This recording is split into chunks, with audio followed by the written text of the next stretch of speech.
నేతను కూడా మీకు చూపిస్తాను. ప్రతిపక్ష నేత జనరల్గా అబ్బాయి ఉంటారు, కానీ ఇక్కడ మాక్ అసెంబ్లీలో మాత్రం అమ్మాయి ఉంది. ఈమె ప్రతిపక్ష హోదా ప్రతిపక్ష నేతగా చేసినటువంటి బాలిక. పాప నీ పేరమ్మా? సౌమ్య సార్. ఎక్కడి నుంచి వచ్చావమ్మా? I'm from ZPHS Makkuva Salur constituency and Parvathipuram Manyam district sir. ఏమనిపిస్తుంది ఈరోజు అపోజిషన్ లీడర్ ఆఫ్ అపోజిషన్ పాత్రను పోషించావు, ఏమనిపిస్తుంది? నాకు ఈ లీడర్ ఆఫ్ అపోజిషన్లో చాలా బాగా అనిపించింది సార్. అందరి ముందు మాట్లాడటం కానీ మొత్తం బాగుంది సార్. నేను కూడా ఈ అసెంబ్లీ చూసిన తర్వాత నేను కూడా పాలిటిక్స్లోకి రావాలనుకుంటున్నాను సార్. పాలిటిక్స్లోకి రావాలనుకుంటున్నాను సార్. పాలిటిక్స్లోకి వచ్చి ఇక్కడ మన స్టేట్లో చూసుకున్నట్టయితే మొత్తం అన్ఎంప్లాయ్మెంట్ ఉంది సార్. దాన్ని నేను ఎంప్లాయ్మెంట్ క్రియేట్ చేద్దాం అనుకుంటాను సార్. ఇప్పుడు మన ఆంధ్రప్రదేశ్ స్టేట్ చూసుకున్నట్టయితే చాలా వరకు మొత్తం ఫ్రీ పాలసీస్ ఇస్తున్నారు. ఎక్కువ పథకాలు ఫ్రీ అందరూ ఫ్రీకి అలవాటు అయిపోతే మన స్టేట్ పూర్ అయిపోతుంది సార్. ఇప్పటికే చాలా పావర్టీలో ఉంది. ఆ ఫ్రీ పథకాలని ఆపేసి ఎంప్లాయ్మెంట్ ఇంకా బాగా ఎంప్లాయ్మెంట్ చేస్తారని ఎక్కువ మందికి చదువుతున్నారు, కానీ వాళ్ళకి జాబ్స్ ఉండట్లేదు.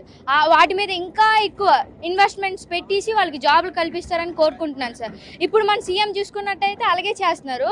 నాకు అందుకే ఇప్పుడు ఈ పార్టీ అన్న చాలా రెస్పెక్ట్ సార్. నేను కూడా వాళ్ళకి పెద్ద ఫ్యాన్. విషయం చెప్తాను, 2019లో అమ్మఒడి కానీ ఇవన్నీ పథకాలను లాంచ్ చేసింది ఇప్పుడు ప్రతిపక్ష నేత కన్నా జగన్. నువ్వు 6 రోజులు పోషించి అసలు ఫ్రీ పథకాలు వద్దంటున్నావు అంటే నేను ప్రజల సమస్యలు తెలుసుకొని మాట్లాడతాను సార్. ఎప్పుడు ఒకటి కాదు సార్. ఇప్పుడు మనం చూసుకున్నట్టయితే ఇప్పుడు మీరే ఉన్నారు, ఈరోజు ఇక్కడ న్యూస్కి వచ్చారు, రేపు మీ ఇంటి దగ్గర కూర్చుంటారు. అది అలాగ అవుతుంది సార్.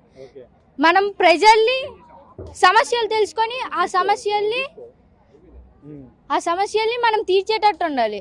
ఆ మొత్తం ఫ్రీ కన్వర్ట్ చేసి ఇస్తే మరి వాళ్ళు ఎందుకు సార్ జాబ్ చేయాలి? ఎందుకు జాబ్ చేయాలి? క్వశ్చన్ చేస్తున్నా ప్రతిపక్ష నేతగా. మీ సమాధానం చెప్పండి. నేను కాదు, ప్రజలను అడుగుతున్నాను. ఎందుకు అసలు జాబ్ చేయాలి?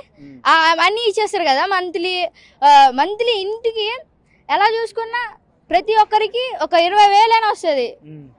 పెన్షన్ అంటారు, కొన్ని పెన్షన్లు వాళ్ళు వృద్ధులు కాబట్టి ముసలి కాబట్టి వాళ్ళకి ఇవ్వచ్చు, హ్యాండిక్యాప్డ్కి కూడా ఇవ్వచ్చు. ఇప్పుడు తల్లికి వందనం ఇవన్నీ ఎందుకు సార్? ప్రతిపక్ష నేతగా నీకు ఇవన్నీ నచ్చట్లేదు? నాకు ఫ్రీ నచ్చలేదు.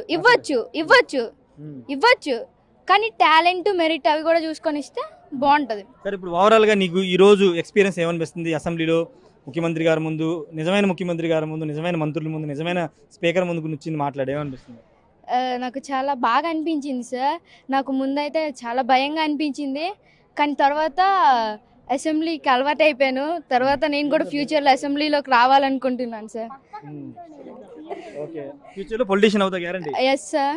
ఇప్పుడు నుంచి ఇంకా ప్రిపేర్ అయిపోతావా?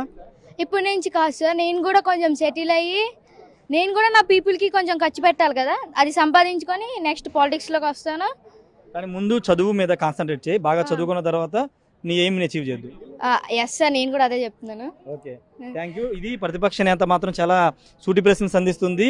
ఉచితాలు అనేవి ఇవ్వకూడదు, ఉచితాలు ఇవ్వడం వల్ల ప్రజలు సోమరిపోతులు అవుతారని చాలామంది చాలా రకాలుగా చెప్తున్నారు. కానీ ఈరోజు మాక్ అసెంబ్లీలో ప్రతిపక్ష నేత పాత్ర పోషించిన ఈ అమ్మాయి మాట్లాడడం మాత్రం కొంత ఆసక్తిగానే ఉంది. ఖచ్చితంగా భవిష్యత్తులో పొలిటీషియన్ అవుతారని చెప్తున్నారు. తన ప్రజలకి సేవ చేస్తారని ప్రతిపక్ష నేతకు ఉన్నటువంటి మీ పాప, నీ పేరు? సౌమ్య అయితే చెప్తుంది. కెమెరా పర్సన్ సుబ్బుతో రాయేష్, బిగ్ టీవీ, అమరావతి నుండి.